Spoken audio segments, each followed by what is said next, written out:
السلام علیکم ورحمۃ اللہ وبرکاتہ۔ امید ہے کہ میری پیاری بہنیں بخیر وافیت سے ہوگی۔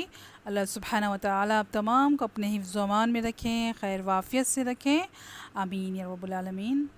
آج کا ہمارا ٹاپک ہے وہ کام جن سے روزہ مکروہ نہیں ہوتا۔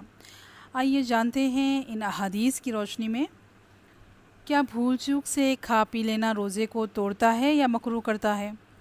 حضرت ابو ہریرہ رضی اللہ تعالیٰ عنہ نبی کریم صلی اللہ علیہ وسلم سے روایت کرتے ہیں کہ آپ صلی اللہ علیہ وسلم نے فرمایا، جب کوئی بھول کر کھا پی لیں تو اپنا روزہ پورا کریں، کیونکہ اسے اللہ نے کھلایا ہے اور پلایا ہے۔ اسے بخاری نے روایت کیا۔ مسواک کرنے سے روزہ مکروہ نہیں ہوتا۔ حضرت عامر بن ربیعہ رضی اللہ تعالیٰ عنہ سے روایت ہے کہ میں نے نبی کریم صلی اللہ علیہ وسلم کو روزے کی حالت میں اتنی مرتبہ مسواک کرتے دیکھا ہے کہ میں گن نہیں سکتا۔ اسے بخاری نے روایت کیا ہے۔ گرمی کی شدت سے روزے دار سر میں پانی بہا سکتا ہے، اس سے روزہ مکروہ نہیں ہوتا۔ حضرت ابو بکر بن عبد الرحمن رحمۃ اللہ علیہ کہتے ہیں کہ نبی کریم صلی اللہ علیہ وسلم کے اصحاب میں سے ایک صحابی نے کہا، میں نے نبی کریم صلی اللہ علیہ وسلم کو دیکھا کہ آپ صلی اللہ علیہ وسلم روزے میں گرمی کی وجہ سے سر پر پانی بہا رہے تھے۔ اسے ابو داؤد نے روایت کیا ہے۔ سر میں تیل لگانے، کنگھی کرنے یا آنکھوں میں سرما لگانے سے روزہ مکروہ نہیں ہوتا۔ ہنڈیا کا ذائقہ چکھنا، تھوک نگلنا اور مکھی کے حلق میں چلے جانے سے روزہ مکروہ نہیں ہوتا۔ روزے دار گرمی کی شدت میں کپڑا پانی میں تر کر کے بدن پر رکھ سکتا ہے۔ حضرت ابن مسعود رضی اللہ تعالیٰ عنہ نے فرمایا، جب تم میں سے کوئی روزے دار ہو تو اسے تیل کنگھی کر لینی چاہیے۔ حضرت حسن رضی اللہ تعالیٰ عنہ فرماتے ہیں، روزے دار کے لیے ناک میں دوا ڈال لینے میں کوئی حرج نہیں، بشرط یہ کہ حلق تک نہ پہنچے۔ نیز روزے دار سرما لگا سکتا ہے۔ حضرت ابن عباس رضی اللہ تعالیٰ عنہما فرماتے ہیں کہ روزے دار ہنڈیا یا کسی دوسری چیز کا ذائقہ چکھ لیں تو کوئی حرج نہیں۔ حضرت قتادہ رضی اللہ تعالیٰ عنہ کہتے ہیں کہ روزے دار اپنا تھوک نگل سکتا ہے۔ حضرت حسن رضی اللہ تعالیٰ عنہ نے کہا، اگر مکھی روزے دار کے حلق میں چلی جائے تو کوئی حرج نہیں۔ حضرت ابن عمر رضی اللہ تعالیٰ عنہما نے روزے کی حالت میں کپڑا ترک کیا اور اپنے جسم پر ڈالا۔ اسے بخاری نے روایت کیا ہے۔ اگر کسی پر غسل فرض تھا لیکن دیر سے اٹھا تو وہ پہلے روزہ رکھ کر بعد میں غسل کر سکتا ہے، البتہ کھانے سے قبل وضو کرنا ضروری ہے۔ حضرت ابو بکر بن عبد الرحمن رحمۃ اللہ علیہ سے روایت ہے کہ میں اور میرے والد حضرت عائشہ رضی اللہ تعالیٰ عنہ کے پاس آئے۔ حضرت عائشہ رضی اللہ تعالیٰ عنہ نے بیان کیا کہ میں گواہی دیتی ہوں کہ رسول صلی اللہ علیہ وسلم احتلام کے سبب نہیں بلکہ جماع کے سبب سے حالت جنابت میں صبح کرتے اور غسل کیے بغیر روزہ رکھتے، بعد میں نماز فجر سے پہلے غسل فرماتے۔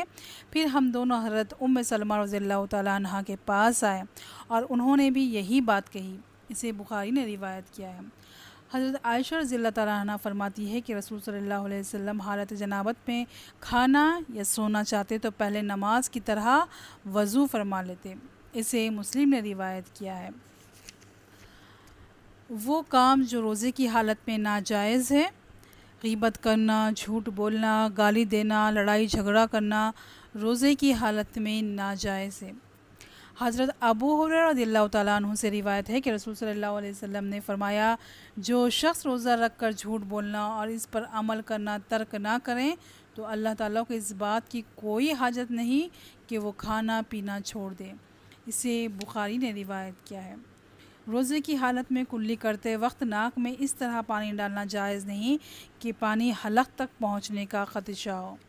حضرت یقین بن صبرہ رضی اللہ تعالیٰ عنہ سے روایت ہے کہ میں نے رسول صلی اللہ علیہ وسلم سے سنا کہ آپ نے فرمایا، وضو پورا کرو، انگلیوں کے درمیان خلال کرو اور ناک میں اچھی طرح پانی ڈالو، لیکن اگر روزہ ہو تو پھر ایسا نہ کرو۔